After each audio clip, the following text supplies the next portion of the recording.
నమస్తే మిత్రమా, ఈ రోజున మనం చూస్తున్నాం సూర్యుడు శక్తి వనరు.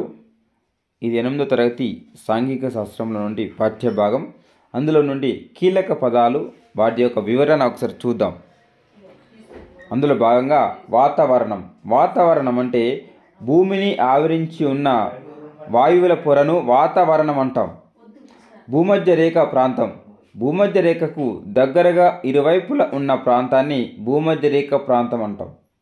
వాతావరణం అంటే భూమిని ఆవరించి ఉన్న వాయువుల పొరను వాతావరణం అంటాం. ఘనీభవనం అంటే చల్లని ప్రదేశంలో వాతావరణంలోని గాలిలో ఉన్న నీరు గడ్డ కట్టడం. చల్లని ప్రదేశంలో వాతావరణంలోని గాలిలోని ఉన్న నీరు గడ్డ కట్టడాన్ని ఘనీభవనం అంటాం.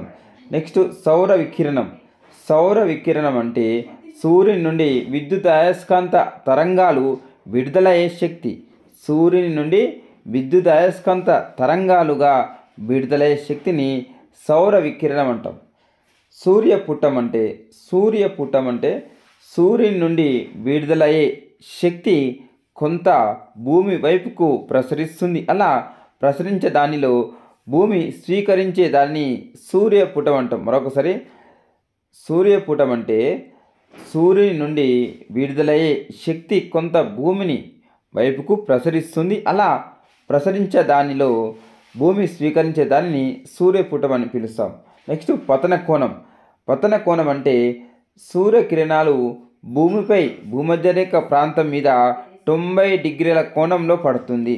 ధృవాల వద్దకు పోయే కొద్దీ ఇవి వేటవాలుగా పడతాయి. ఇలా కోణం పతనం చెందటం మూలంగా దీనిని పతన కోణం అంటాం. పతన కోణం అంటే సూర్యకిరణాలు భూమిపై భూమధ్య రేఖ ప్రాంతం మీద 90 కోణంలో పడతాయి. ధృవాల వద్దకు పోయే కొద్దీ ఇవి ఏటవాలుగా పడతాయి.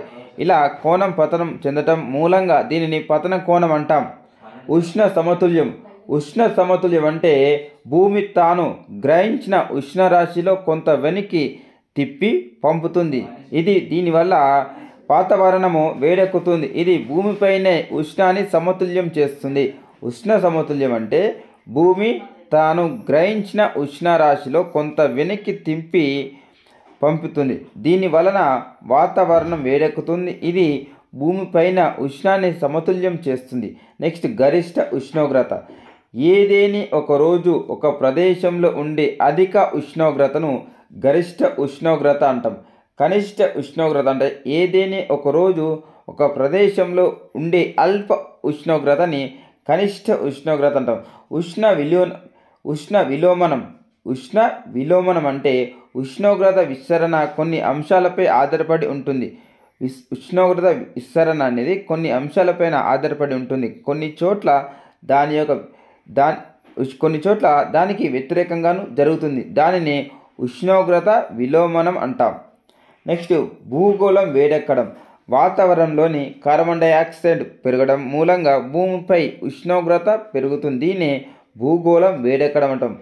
భూగోళం వేడెక్కడం అంటే వాతావరణంలోని కార్బన్ డైఆక్సైడ్ పెరగడం మూలంగా భూమిపై ఉష్ణోగ్రత పెరుగుతుంది.